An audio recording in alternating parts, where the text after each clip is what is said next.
Alright guys, let's do a keep 5, cut 5 with Marvel movies. The top 5 is keep and the bottom 5 is cut. So first up we have the Wolverine. So this one, I think I'm actually gonna cut.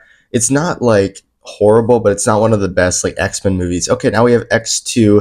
This one I'm also not a huge fan of. I know a lot of people like the original X-Men trilogy, but I'm kind of more of a fan of like the newer ones like Days of Future Past. All right, The Avengers, I think that's an absolute keep. This one's just an amazing one, especially the first one. It's just so iconic seeing them team up for the first time. Thor: The Dark World. This is one of the worst MCU movies. This is definitely a cut for me. Just very boring, and the villain is not great. The original Blade. I think this is definitely a keep. He's a very iconic character, and I am excited for the MCU one if that ever gets made. All right, there's Days of Future Past. I think this one's definitely a keep. I really enjoyed this one. I think the whole time travel thing was super cool.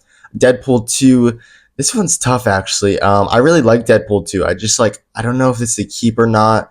Um, all right, we'll keep it. I think it's really funny. It's great. I do like the first Deadpool and then Deadpool Wolverine a lot more, but Deadpool 2 is still great. Iron Man 3, it's not horrible, but I am still going to cut it. It's just not one of my favorites. I don't go back to that one a ton. The Amazing Spider-Man 2. Now, this might be crazy to you guys, but I'm actually going to keep this one. I do really like this one. I can see why it has some issues, but I enjoy it a lot. And Multiverse of Madness, I do like this one, but I think that's fine to cut. Yeah, I like this overall.